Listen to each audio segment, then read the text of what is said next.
نحمده ونصلي ونسلم على رسوله الكريم اما بعد فاعوذ باللہ من الشیطان الرجیم بسم اللہ الرحمن الرحیم۔ اللہ کے نبی صلی اللہ علیہ وسلم کا ارشاد پاک ہے، من بنا للہ مسجدا بنى اللہ لہ بیتا فی الجنہ۔ جو اللہ کے لیے مسجد بناتا ہے تو اللہ تعالی جنت میں اس کے لیے گھر بناتا ہے۔ مسجد یہ دین کا قلعہ بھی ہے اور بڑی برکتیں ہیں، بڑی فضیلتیں ہیں مسجد کی، لیکن مسجد کا مقصد صرف یہ نہیں ہے کہ وہاں پر نمازیں ادا کی جائیں، اس کے بعد مسجدوں میں تالا لگا دیا جائے۔ عموماً ہے کیا، ہمارے یہاں بڑی تعداد میں یہی حال ہے کہ مسجدوں میں صرف نماز پڑھنے تک ان کا استعمال کیا جاتا ہے، یعنی دیگر عبادات وہاں پر نہیں کی جاتی۔ لیکن مسجد بنانے کا اصل مقصد یہ نہیں، بلکہ آپ رسول اللہ صلی اللہ علیہ وسلم کی حیات ظاہری کو دیکھیں کہ مسجد نبوی میں کیا کیا ہوتا تھا۔ نمازیں ہوتی تھی، لیکن وہی مسجد نبوی جو نماز کے لیے تھی، وہی مسجد نبوی میں مدرسہ بھی لگتا تھا، یعنی صحابہ کرام کی تربیت بھی ہوتی تھی، ان کو تعلیم بھی دی جاتی تھی۔ صحابہ کرام اللہ اور رسول کے پیغام کو سنا کرتے تھے وہاں پر، اور وہیں پر مذہب اسلام کی کیسے اشاعت کرنی ہے، کیسے تبلیغ کرنی ہے، کیسے مذہب اسلام کو فروغ دینا ہے، کس طرح سے مذہب اسلام کو دنیا تک پہنچانا ہے، اس کی میٹنگ بھی ہوتی تھی۔ اور اسی مسجد میں اگر کوئی معاملات ہوتے تھے تو وہاں پر اس کے فیصلے بھی ہوتے تھے، بلکہ یوں مان کے چلیں دین کے تمام کاموں کا مرکز تھا مسجد۔ لیکن ہم نے جو مسجد کو بنایا، یہ مسجد کو ہم نے سمجھ لیا، وہ سمجھا ہے کہ صرف نماز ادا کی جائے گی، اس کے علاوہ یہاں پر کوئی کام نہیں ہوں گے۔ حالانکہ ایسا نہیں ہونا چاہیے، بلکہ آپ دیکھیں شہر میں 1000 سے زیادہ مسجدیں ہوں گی ہمارے اپنے شہر میں، کانپور میں، لیکن ان مسجدوں میں ہو کیا رہا ہے؟ صرف نمازیں، کہیں ایک صفحے، کہیں 50 نمازی ہیں، کہیں 20-25 نمازی ہیں، کہیں 5-10 ہی نمازی ہیں۔ اس کے بعد جو لاکھوں روپے مسجد میں لگائے ہیں، بعض اوقات کروڑوں روپے لگائے ہیں، وہ صرف اسی کام کے لیے یوز ہو رہی ہے، باقی اس کا کوئی کام نہیں ہے استعمال کا۔ لہٰذا جو کام ہمارے نبی صلی اللہ علیہ وسلم نے مسجد میں کیے ہیں دین مدین کی خدمت کے لیے، دین و سنت کی اشاعت و تبلیغ کے لیے، وہی کام ہمیں بھی کرنے چاہیے۔ اب دیکھیں علماء کی بڑی تعداد ہے جو مدرسوں کے لیے پریشان ہوتی ہے، چندے کرنا، مدرسوں کی زمینیں خریدنا، پھر مدرسے بنانا، لاکھوں کروڑوں روپے کا خرچ ہوتا ہے، اور پورے سال بیچارے پریشان بھی رہتے ہیں۔ اگر ہم مسجدوں کو مدرسہ بنا دیں، کہنے کا مقصد یہ نہیں کہ وہاں رہائشی مدرسہ کھول لیں، بچوں کا وہیں پہ رہنا سہنا، کھانا پینا سونا، یہ سب نہیں، بلکہ جو غیر رہائشی مدرسے ہیں، علاقے کے بچوں کے لیے تعلیم کا انتظام ہے، وہ اگر ہم مسجدوں میں کریں گے تو انشاءاللہ اس کی بڑی برکتیں ہمیں حاصل ہوں گی۔ لہٰذا مسجدوں کو مدرسہ بنایا جائے، اور مدرسہ کس انداز میں کہ آپ دیکھیں مدرسین کا انتظام کیا جائے، 1 گھنٹے کے، 2 گھنٹے کے، اس طرح شفٹیں بنائیں صبح سے لے کر شام تک۔ ہو سکتا ہے 8 شفٹیں، 9 شفٹیں، 10 شفٹیں ہو جائیں، 1 گھنٹے کی یا 2 گھنٹے کی، جس طرح مناسب ہو۔ حفاظ کو لگایا جائے، اچھا جو قرآن پڑھنا جانتا ہو، پڑھانا جانتا ہو، ان کا انتخاب کیا جائے۔ مسجد کا امام یا مؤذن صاحب ہوں، ان کو لگایا جائے، اور اس طرح صبح سے شام تک دین اسلام کی تعلیم کا سلسلہ، سیکھنے سکھانے کا سلسلہ یہ ہماری مسجدوں میں ہو۔ اب خود غور کریں کہ اگر صبح سے لے کر شام تک ہماری مسجدوں میں تعلیم سکھائی جائے گی، اللہ و رسول کے پیغامات، احکامات، قرآن و حدیث سیکھنے سکھانے کا سلسلہ ہوگا، تو ایک مسجد میں کم سے کم بھی جو بچے تعلیم حاصل کریں گے، کم سے کم 100 بچے ایک مسجد میں تعلیم حاصل کریں گے۔ اور اگر 1000 مسجدیں ہیں ہمارے شہر میں اور ہر مسجد میں یہی سلسلہ چلا تو تقریباً 1 لاکھ بچے تعلیم حاصل کریں گے، وہ بھی مفت میں حاصل کریں گے۔ اچھا، اب رہی بات یہ کہ بعض لوگ کیا سمجھتے ہیں کہ نہیں، مسجد میں تو تنخواہ لے کر پڑھانا درست نہیں، مکروہ ہے۔ آپ یہ وہی لوگ سوچیں گے جنہوں نے، وہ کہتے ہیں نا کہ پڑھا ہے لیکن اس کو سمجھا نہیں۔ ہوتا کیا ہے کہ جو بھی مسائل بیان کیے جاتے ہیں نا، وہ کیفیت کو دیکھ کر، حالات کو دیکھ کر بیان کیے جاتے ہیں۔ جس زمانے میں علماء نے یہ فتویٰ دیا تو اس کی وجہ یہ تھی کہ اگر مسجد میں پیسہ لے کر پڑھانے کی اجازت دے دیں گے تو ہر بندہ مسجد کو کوچنگ سینٹر بنا لے گا، جو سمجھ میں آتی بات، ورنہ تو کوئی بات ہی نہیں، چونکہ خود رسول اللہ صلی اللہ علیہ وسلم نے دین سکھایا، صحابہ نے اس کام کو آگے بڑھایا، تابعین، امام مالک رضی اللہ تعالیٰ نے کئی سالوں تک مسجد نبوی میں بیٹھ کر قرآن و حدیث کی تعلیم دی ہے۔ تو ایسا نہیں ہے کہ مسجد میں پڑھانا یہ درست نہیں ہے، مکروہ ہے، ایسا ہرگز نہیں ہے، بلکہ 100% جائز ہے اور درست ہے، اور یہ حالات کا تقاضا ہے۔ حالات کا تقاضا ہے۔ آپ دیکھیں مسلمانوں کی کتنی بڑی تعداد ہے، چاہے بچے ہوں چاہے بڑے ہوں۔ آپ دیکھیے رسول اللہ کی سیرت کے حوالے سے اپنے گھر میں اپنے بچوں سے معلوم کریے کیا معلومات ہے حضور صلی اللہ علیہ وسلم کی سیرت کے حوالے سے، اہل بیت کی سیرت کے حوالے سے معلوم کر لیں، اللہ کے بارے میں ایک مسلمان کا کیا عقیدہ کیا نظریہ ہونا چاہیے، رسول اللہ کے بارے میں، انبیاء کے بارے میں، فرشتوں کے بارے میں، صحابہ کے بارے میں، جنت و دوزخ کے بارے میں، ایمانیات کے بارے میں، صحیح اور غلط عقیدوں کے بارے میں، کل ملا کر یوں مان کے چلیے 1% ہمیں یا ہمارے بچوں کو معلومات نہیں مذہب اسلام کی۔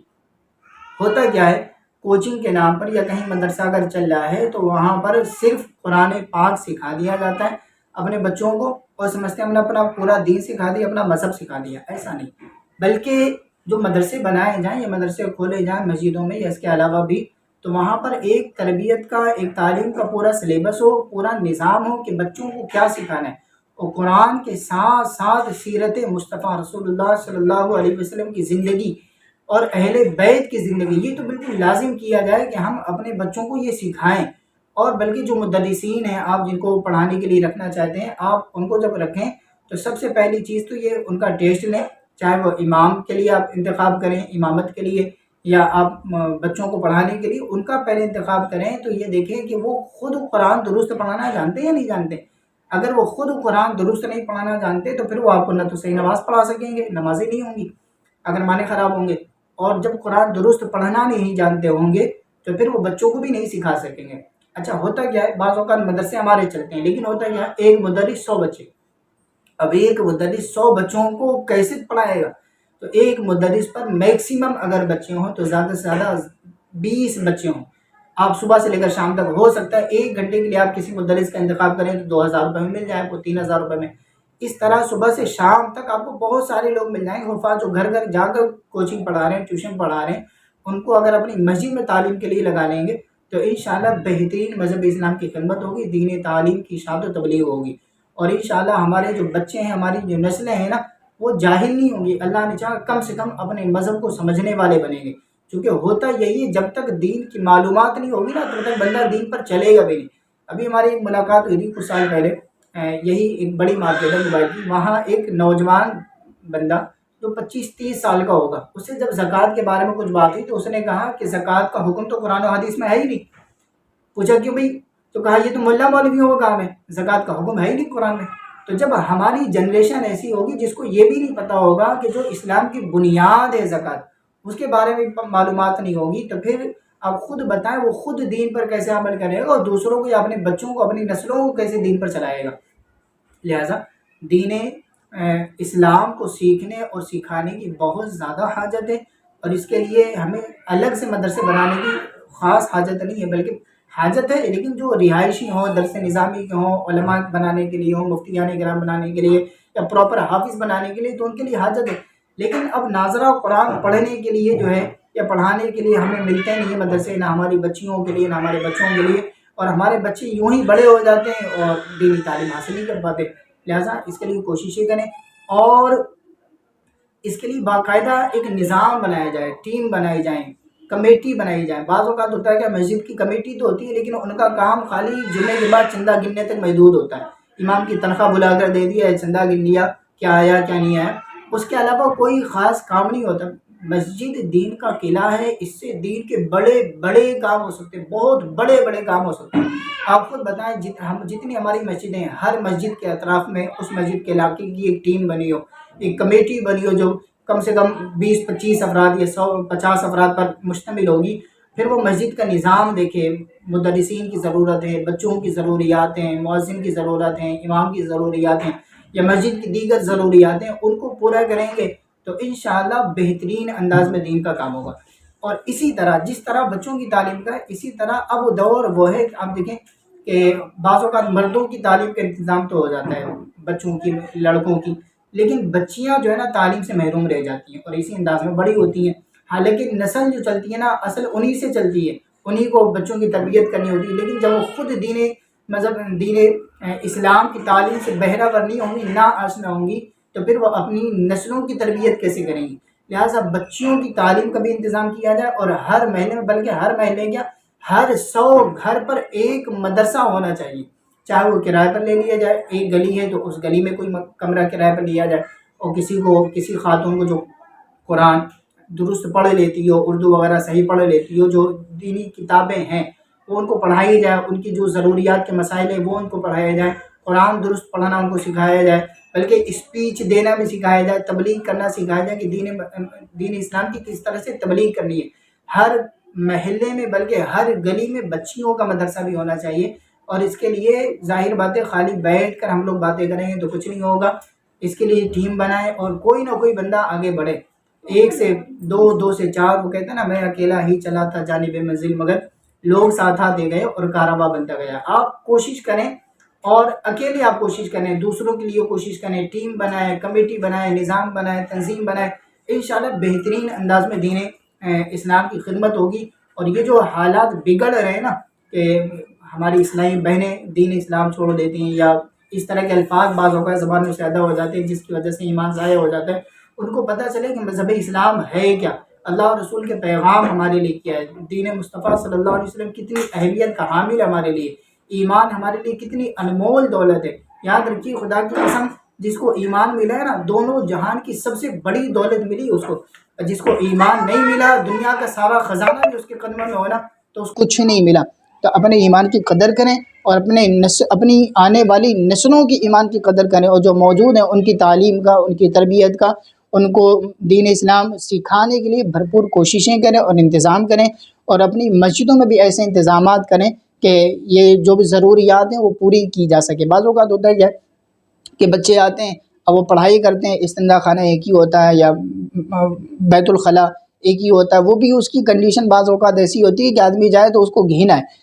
یاد رکھیے النظافت شعبۃ الایمان، یہ ہمارے پیغمبر کا فرمان ہے کہ صفائی ایمان کا حصہ ہے، الطہارۃ نصف الایمان، پاکی آدھا ایمان، یہ ہمارے پیغمبر کا فرمان ہے۔ لہٰذا ہم جس نبی کا کلمہ پڑھتے ہیں اس کا فرمان ہے کہ صفائی ایمان کا ایک حصہ ہے، صفائی پاکی آدھا ایمان ہے، اور ہماری مسجدوں میں استنجا خانوں کے یا وضو خانوں کے بیت الخلاء کی یہ حالاتوں کہ آدمی جانے سے کترا ہے۔ بعض اوقات ایسی کیفیات ہو جاتی ہے کہ آدمی جو ہے نا ہمت ہی نہیں ہوتی وہاں فارغ ہونے کی۔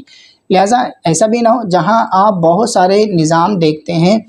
کمیٹی والوں سے عرض ہے، بہت ساری مسجد کی ضروریات پوری کرتے ہیں تو ایک وہاں صفائی کے لیے کوئی بندہ رکھ سکتے ہیں، بلکہ خود بھی کر سکتے ہیں۔ ظاہر بات ہے اللہ کا گھر ہے، وہاں اگر آپ وضو خانہ صاف کریں گے، استنجا خانے وغیرہ کی صفائی کا اہتمام کریں گے تو انشاءاللہ اس کی برکتیں آپ کو دنیا میں بھی ملیں گی اور آخرت میں بھی ملیں گی۔ اور ایک سب سے اہم بات یہ کہ جو بھی